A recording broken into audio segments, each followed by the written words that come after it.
El error capital, financiarización y la traición a la economía real. El error fatal de una nación atrapada en su espejismo. Durante décadas, los Estados Unidos construyeron un mito en torno a su propio sistema económico. Un sistema que, según su narrativa dominante, representaba la cúspide del ingenio humano, libre empresa, meritocracia, propiedad privada y una competencia feroz que garantizaba la innovación constante. Sin embargo, detrás de este velo de grandeza se esconde una verdad incómoda, una enfermedad estructural que no solo ha minado los cimientos de la clase trabajadora estadounidense, sino que ahora amenaza con destruir a la nación entera. No en un estallido repentino, sino en una decadencia prolongada, corrosiva, dolorosa. Ese error, el error que destruirá América durante décadas, es la financiarización de la economía, la elevación del capital especulativo sobre el capital productivo, la transferencia del poder económico de las manos de quienes producen bienes y servicios hacia los corredores de Wall Street, que no crean nada más allá de burbujas, apuestas, deudas y destrucción. Y no es un error menor. Es un crimen sistémico, un suicidio disfrazado de sofisticación financiera, impulsado por políticas neoliberales, por décadas de desregulación, por tratados comerciales diseñados para enriquecer a las élites mientras vacían de sentido el trabajo de millones de estadounidenses. En este primer segmento, exploraremos cómo este error histórico se incubó, cómo se institucionalizó y cómo sigue destruyendo la estructura económica y social de Estados Unidos. Lo haremos, como siempre, desde una mirada materialista, histórica y crítica, porque entender el problema es el primer paso hacia su transformación. La economía real, lo que América dejó atrás.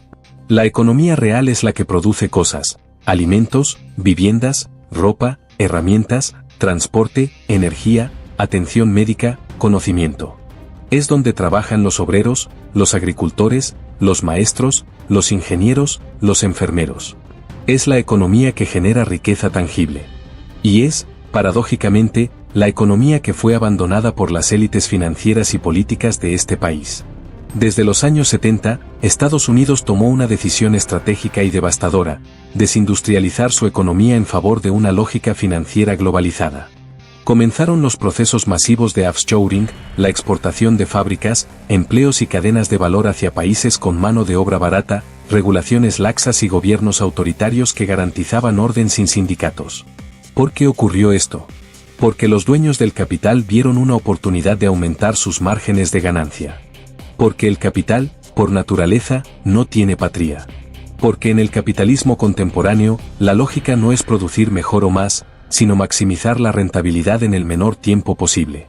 En otras palabras, se sacrificó el largo plazo por las ganancias trimestrales. Se sacrificó la economía real por el culto al capital financiero. Y lo peor, este proceso fue apoyado por ambas alas del establishment político. Fue bajo el liderazgo de Reagan que comenzó la guerra abierta contra los sindicatos. Fue bajo Clinton que se aprobó el Tratado de Libre Comercio de América del Norte. Fue bajo Bush que se profundizó la desregulación bancaria. Y fue bajo Obama que se rescató a Wall Street mientras millones de trabajadores perdían sus casas y empleos sin que nadie los rescatara. El auge de Wall Street, un parásito que devora a su huésped. Lo que ha ocurrido en Estados Unidos no es un progreso económico. Es un proceso de canibalismo estructural, en el que los sectores especulativos han devorado a los sectores productivos. Y para entender cómo se ha llegado a este punto, hay que observar el crecimiento obsceno del sector financiero. Desde los años 80 hasta hoy, los activos financieros en manos del 1% más rico se han multiplicado exponencialmente. Mientras la clase trabajadora estadounidense veía estancados sus salarios reales, el capital se multiplicaba en la bolsa, en derivados, en fondos de inversión, en apuestas altamente apalancadas y en productos tan complejos como innecesarios. El capital dejó de buscar ganancias a través de la inversión en fábricas o en innovación real. Ahora busca ganancias en el arbitraje, en la ingeniería fiscal, en la especulación con deuda. ¿Por qué arriesgarse a construir una empresa que tarde años en consolidarse, cuando se pueden generar millones en milisegundos a través de algoritmos de trading de alta frecuencia? La financiarización no es solo una forma de organización económica. Es una mutación ideológica. Es la creencia de que el dinero debe producir más dinero sin pasar por la producción de bienes o servicios. Y esa creencia se ha instalado en todas las instituciones estadounidenses, desde las universidades hasta el Congreso, desde los medios hasta la Reserva Federal. El colapso de la clase media, víctimas de la financiarización. El resultado es claro, la clase media está desapareciendo. El sueño americano, que alguna vez fue sinónimo de estabilidad, de progreso, de movilidad social, ha sido reemplazado por la pesadilla de la deuda, la precariedad, la ansiedad y el empobrecimiento silencioso. Los trabajadores estadounidenses han visto cómo sus pensiones han sido convertidas en fondos de inversión sujetos a las oscilaciones del mercado. Han visto cómo sus empleos han sido sustituidos por contratos temporales, subcontratación, freelancing y gig economy, todos eufemismos para la inseguridad. Han visto cómo sus hijos se endeudan de por vida para poder estudiar, solo para descubrir que no hay empleo decente esperándolos al final del túnel. ¿Quién se ha beneficiado de todo esto? Las corporaciones financieras, los bancos demasiado grandes para caer, las tecnológicas que acumulan liquidez en paraísos fiscales, y los políticos que, una vez fuera del cargo, se sientan en los directorios de esas mismas corporaciones. La trampa de la deuda, un país hipotecado. Estados Unidos se ha convertido en una economía basada en la deuda. Los hogares están endeudados. Los estudiantes están endeudados. Los gobiernos estatales y locales están endeudados. Y, por supuesto, el gobierno federal está endeudado hasta niveles históricos. Pero esa deuda no ha sido utilizada para invertir en infraestructura, en educación pública, en energías limpias, en salud. No. Esa deuda ha sido utilizada para rescatar bancos, para financiar guerras interminables, y para mantener un sistema fiscal regresivo donde los ricos pagan cada vez menos. La deuda se ha convertido en un mecanismo de dominación. Es una forma de control social. Una persona endeudada no puede hacer huelga. No puede tomar riesgos. No puede organizarse. Es una persona sumisa, disciplinada, atrapada. Y eso es exactamente lo que el capital necesita para seguir acumulando sin resistencia. ¿Cómo llegamos aquí? El papel de la ideología neoliberal. Nada de esto fue inevitable. Fue producto de decisiones políticas deliberadas. Fue el resultado de una ideología, el neoliberalismo, que proclamó que el mercado es infalible, que el Estado es el problema, que la competencia lo resuelve todo, que los impuestos son un robo y que la desigualdad es natural. Esa ideología se impuso en las universidades, se repitió en los medios, se aplicó en los tratados comerciales, se celebró en los foros económicos de Davos, y fue adoptada por demócratas y republicanos por igual. El resultado ha sido un país profundamente desigual, polarizado, desconfiado, donde el cinismo reemplaza a la esperanza, donde el trabajo ya no dignifica, donde la política se convierte en espectáculo. Llamar error a este proceso es, en cierto modo, una forma de indulgencia. Porque en verdad, no fue un error, fue una decisión. Una decisión tomada por las élites económicas y políticas de este país para redistribuir la riqueza hacia arriba. Fue una estrategia de clase, una guerra económica de los ricos contra los pobres, una reconfiguración del sistema para aumentar el poder del capital financiero a expensas de todo lo demás. Ese error es lo que está destruyendo América. No es un virus extranjero. No es un enemigo externo. Es una autodestrucción diseñada desde adentro. Y hasta que no lo enfrentemos con honestidad, valentía y organización colectiva, esta nación seguirá su camino de decadencia. Pero este es solo el comienzo. En el siguiente segmento, exploraremos cómo este proceso de financiarización ha producido consecuencias devastadoras en la salud, la educación y la vida cotidiana de los estadounidenses, y cómo ha sembrado las semillas de una crisis social de largo plazo. La financiarización del sufrimiento, salud, educación y desigualdad como negocio. Introducción, cuando el dolor se convierte en oportunidad de inversión. Si en el segmento anterior analizamos cómo la financiarización desvió la economía estadounidense de la producción real hacia la especulación, en este segundo apartado nos sumergimos en las consecuencias directas sobre la vida de las personas. Porque cuando los hospitales se convierten en fondos de inversión, cuando las universidades son tratadas como corporaciones bursátiles, y cuando el sufrimiento humano es una fuente legítima de retorno financiero, entonces lo que se ha instalado no es una economía, sino un sistema de explotación sistemática. Es la financiarización del sufrimiento. El error que destruirá América no es únicamente estructural, macroeconómico o abstracto. Es un proceso que se manifiesta en las salas de urgencias desbordadas, en los hogares hipotecados, en los jóvenes endeudados hasta el cuello, en los maestros que sobreviven con 2 empleos, y en las comunidades marginadas que son despojadas de todo menos del miedo.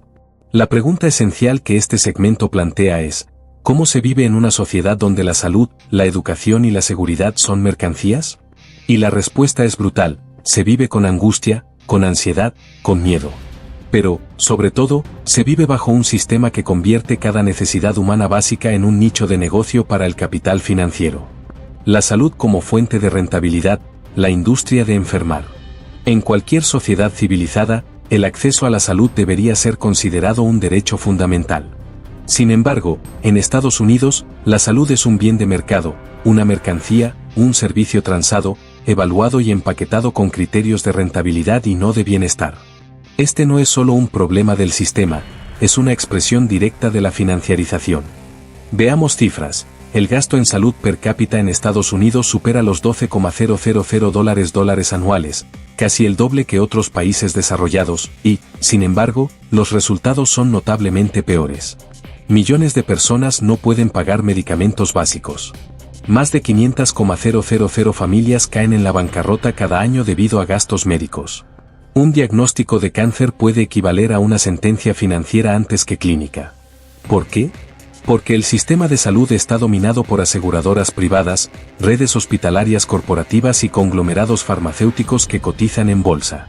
Cada decisión médica está condicionada por tablas de riesgo, algoritmos de costos y presión a los médicos para maximizar los márgenes de ganancia. ¿Dónde encaja la financiarización aquí? En todas partes.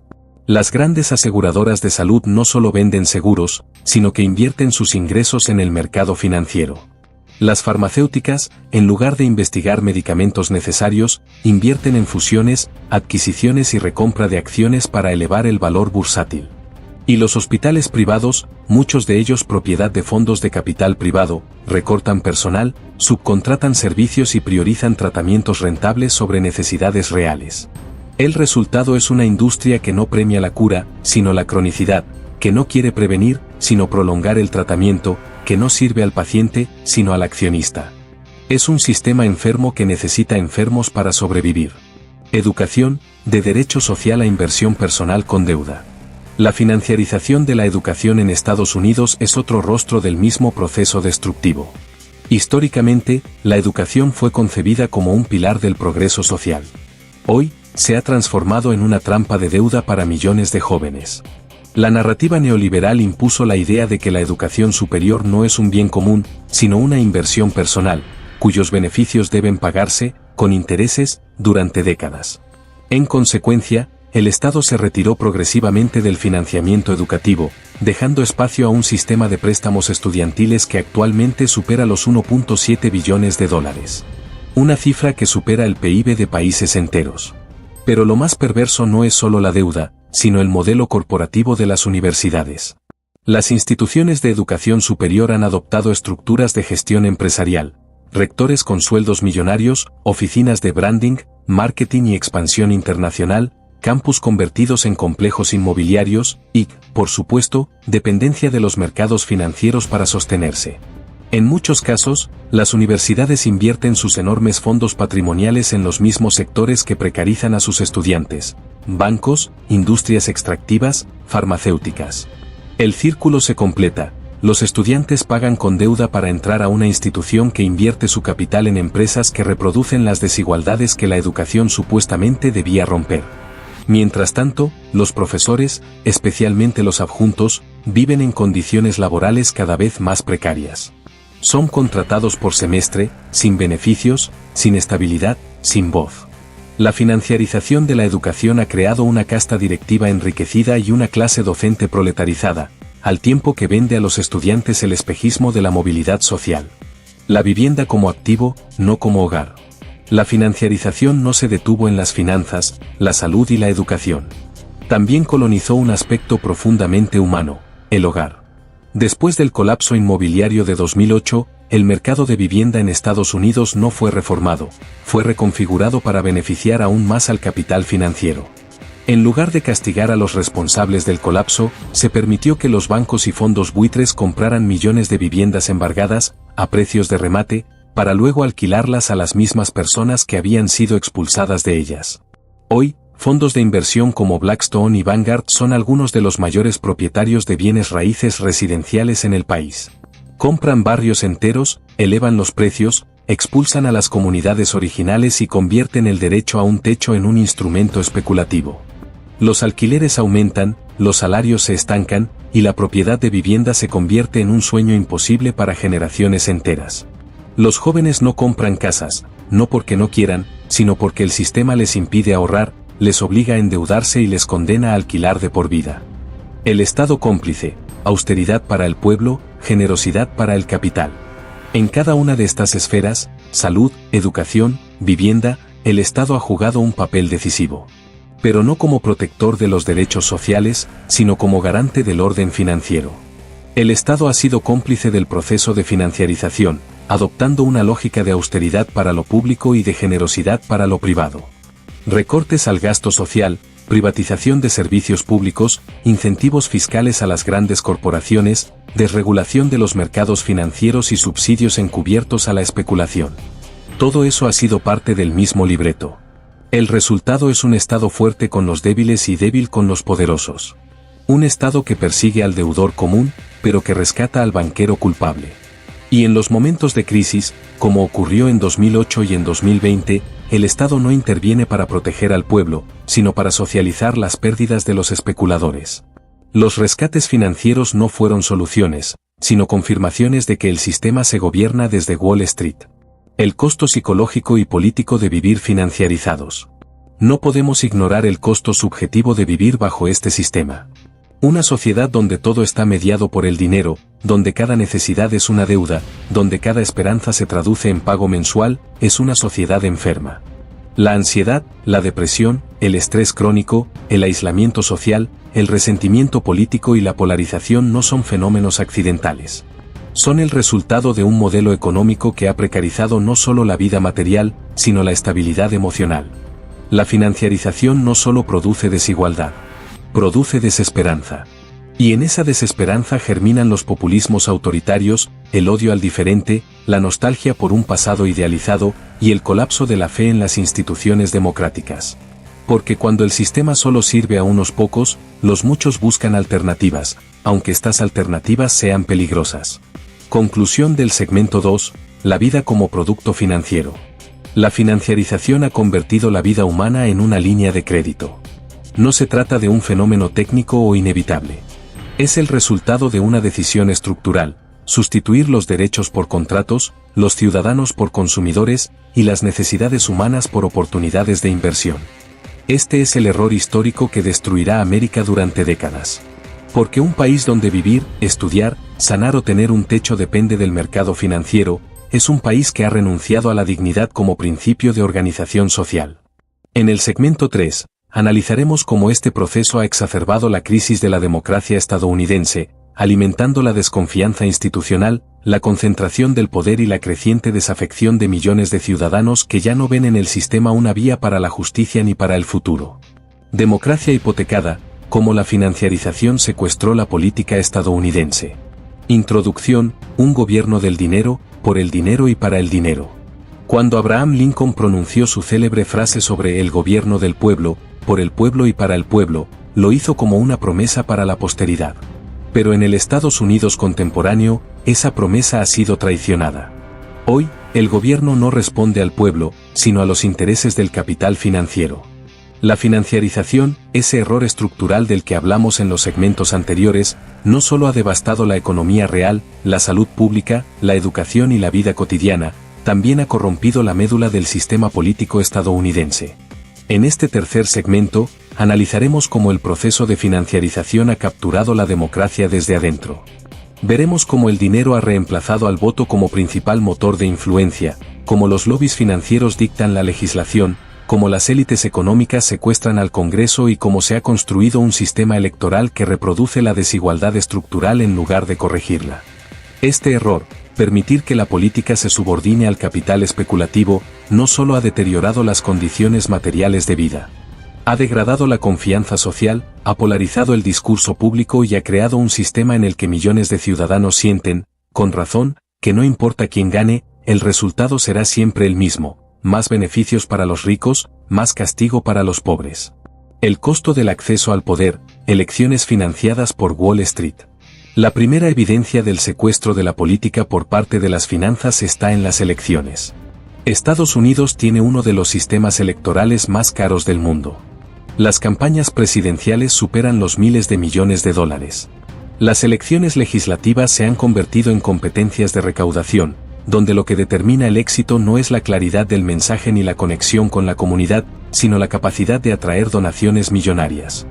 ¿Quién puede hacer esas donaciones? No el ciudadano común, ni los trabajadores organizados, ni los sindicatos debilitados.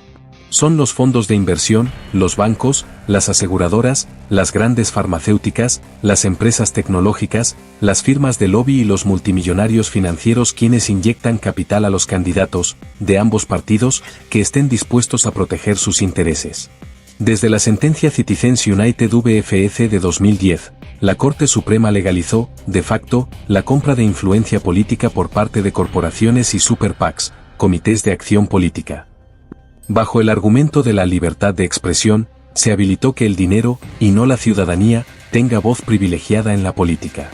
El resultado es un sistema donde los candidatos no representan a los votantes, sino a sus financiadores. Un sistema donde hablar de regulación financiera, de impuestos progresivos, de reforma bancaria o de cancelación de deuda estudiantil se vuelve radical o utópico, simplemente porque afecta los intereses de quienes pagan las campañas. El Congreso como sucursal de Wall Street.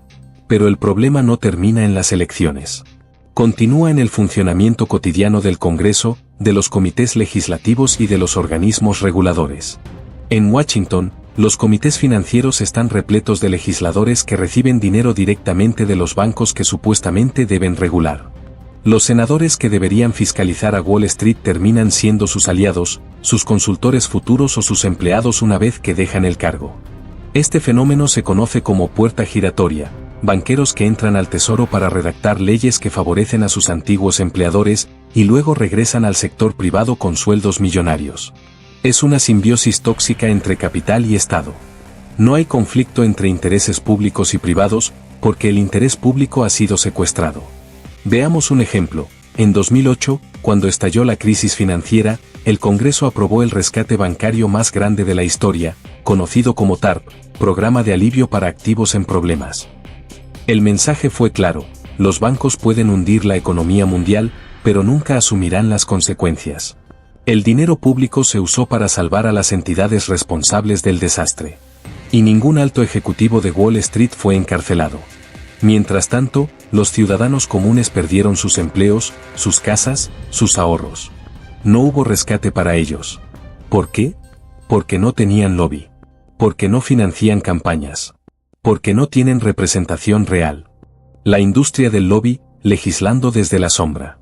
Otro pilar de esta democracia capturada es la industria del lobby, una maquinaria multimillonaria dedicada a influir, presionar y, en muchos casos, escribir directamente la legislación. Solo en 2022, se gastaron más de $4.10 mil millones de dólares en lobby en Estados Unidos. La gran mayoría de esos recursos provino de sectores financieros, farmacéuticos, energéticos y tecnológicos. Los grandes bancos tienen ejércitos de lobistas que ocupan oficinas estratégicas en Washington.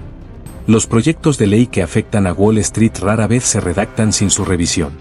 Y no se trata solo de influir, se trata de colonizar el lenguaje mismo de la política. La financiarización impone su jerga en los debates públicos: riesgo sistémico, disciplina fiscal, estabilidad de los mercados, confianza de los inversionistas. Son eufemismos que ocultan lo que realmente ocurre: proteger a los especuladores a expensas de los trabajadores. La polarización política como síntoma, no como causa. En este contexto, la creciente polarización política que vive Estados Unidos no es un fenómeno espontáneo. Es una consecuencia estructural de la financiarización de la democracia. Cuando el sistema político deja de responder a las necesidades reales de la población, cuando la brecha entre representación y representados se convierte en abismo, los ciudadanos reaccionan con frustración, apatía o furia. Algunos se retiran del sistema. Otros buscan alternativas radicales. El terreno está fértil para el populismo, el autoritarismo, la xenofobia y la conspiranoia. Pero en lugar de atacar las causas reales, la concentración del poder económico y su secuestro del Estado, el discurso oficial culpa a los ciudadanos por estar divididos, desinformados o radicalizados. La clase política, en lugar de corregir su rumbo, profundiza su complicidad con el capital y ofrece solo reformas cosméticas. Así se ha debilitado la democracia, no por la ignorancia del pueblo, sino por la arrogancia del poder financiero. La ilusión del bipartidismo, dos caras del mismo capital. Una de las grandes tragedias del sistema político estadounidense es el falso pluralismo del bipartidismo. Aunque demócratas y republicanos se presenten como adversarios, ambos partidos están profundamente comprometidos con el modelo neoliberal y financierizado. Los republicanos abiertamente celebran al libre mercado, la desregulación y los recortes fiscales. Los demócratas, aunque se presenten como defensores del pueblo, en la práctica han mantenido las políticas macroeconómicas que favorecen al capital. Ambos partidos reciben financiamiento de los mismos conglomerados financieros. Ambos nombran exbanqueros en sus gabinetes. Ambos defienden los tratados comerciales redactados por corporaciones. Y cuando surgen voces críticas, como las de Bernie Sanders o Alexandria Ocasio-Cortez, son marginadas, ridiculizadas o neutralizadas por el propio aparato partidario. La política estadounidense se ha convertido en un teatro donde el conflicto aparente oculta el consenso estructural. El poder del dinero está por encima del poder popular. El ciudadano desmovilizado, de actor político a cliente decepcionado. Una consecuencia especialmente trágica del secuestro financiero de la política es la desmovilización ciudadana. Millones de estadounidenses ya no creen en las elecciones, no porque sean cínicos, sino porque han aprendido, a fuerza de frustraciones, que sus votos no cambian las reglas del juego. La participación electoral en E.U. es baja en comparación con otras democracias desarrolladas. La confianza en el Congreso, en los partidos y en las instituciones públicas está en mínimos históricos. Las generaciones jóvenes, en particular, manifiestan una profunda desafección política. Y esa desafección no es casual. Es producto de vivir en una sociedad donde el voto no modifica la estructura, donde los derechos sociales se subordinan a la lógica del capital y donde el poder real se ejerce en salas de juntas, no en parlamentos. Conclusión del segmento 3. Sin democracia económica, no hay democracia política. La financiarización de la política estadounidense es el error que garantiza que todos los demás errores se repitan. Mientras el capital especulativo controle el proceso electoral, las instituciones legislativas y la agenda pública, cualquier intento de reforma será superficial, reversible y cooptable. Por eso, la lucha por recuperar la democracia no puede limitarse al ámbito electoral. Debe ser una lucha por democratizar la economía, por sacar al dinero de la política, por desmantelar los privilegios del capital financiero y por devolver el poder a quienes producen la riqueza con su trabajo. En el segmento 4, analizaremos cómo este proceso de financiarización está generando una crisis geopolítica y una pérdida de hegemonía global para Estados Unidos, a medida que su modelo económico se vuelve insostenible y otras potencias desafían el dominio del dólar, de Wall Street y de su política exterior. En los segmentos anteriores analizamos cómo el proceso de financiarización ha vaciado el núcleo productivo de la economía estadounidense, ha debilitado los servicios públicos esenciales como la salud, la educación y la vivienda, y ha capturado el sistema político, transformándolo en una marioneta del capital especulativo. Sin embargo, existe una dimensión aún más amplia y profundamente alarmante, el impacto geopolítico de este error estructural. Porque lo que muchos analistas tradicionales no comprenden, o fingen no comprender, es que la hegemonía de una nación no puede mantenerse solo con armas, propaganda o alianzas estratégicas. Se sostiene, sobre todo, en la capacidad productiva, en la solidez de sus instituciones económicas, en la estabilidad interna de su modelo social, y en la legitimidad que proyecta al resto del mundo. Y en todos esos frentes, Estados Unidos está perdiendo terreno. En este cuarto segmento exploraremos cómo la financiarización no solo ha dañado a Estados Unidos desde adentro, sino que ha debilitado su posición como potencia mundial. Analizaremos el ocaso del dólar como moneda indiscutible, el ascenso de otras potencias que priorizan la producción por encima de la especulación, el debilitamiento de las alianzas internacionales y la creciente pérdida de confianza global en el liderazgo estadounidense. Este es el punto central. El error de poner las finanzas por encima de la economía real no se queda en Wall Street, ha cruzado las fronteras y está minando la arquitectura global que alguna vez sostuvo el dominio norteamericano. El imperio del dólar, pilar de hegemonía en crisis. Durante décadas, el dólar ha sido el centro de gravedad del sistema económico mundial. Desde los acuerdos de Bretton Woods en 1944, y aún después de que Nixon desconectara al dólar del patrón oro en 1971, esta moneda se ha mantenido como la unidad de reserva y de comercio global por excelencia. Petróleo, alimentos, manufacturas, deuda externa, tratados comerciales, casi todo se mide en dólares. Esto le dio a Estados Unidos un poder extraordinario. Podía emitir deuda sin consecuencias inmediatas, financiar déficits gigantescos y mantener una influencia desproporcionada sobre las instituciones financieras globales como el FMI, el Banco Mundial y el sistema SWIFT. Sin embargo, la financiarización extrema de la economía estadounidense ha transformado al dólar en una moneda especulativa antes que una moneda de respaldo productivo. La financiarización no solo está destruyendo América desde adentro. Está erosionando su posición en el sistema mundial. Porque mientras Estados Unidos sigue atrapado en burbujas bursátiles, repuntes artificiales del mercado y luchas internas sobre si cobrar impuestos a los multimillonarios, el resto del mundo está reorganizando sus economías en función de lo tangible, lo real y lo soberano. El error fue creer que se podía mantener un imperio con cifras digitales, apalancamientos y recompras de acciones. El error fue creer que el poder financiero era eterno. El error fue abandonar la economía real y pensar que el resto del mundo no lo notaría. Pero el mundo ya lo ha notado. Y ha comenzado a moverse en otra dirección. Si te gustó el vídeo, por favor dale like, suscríbete y activa la campanita para seguir disfrutando de nuestro contenido. Gracias por vernos.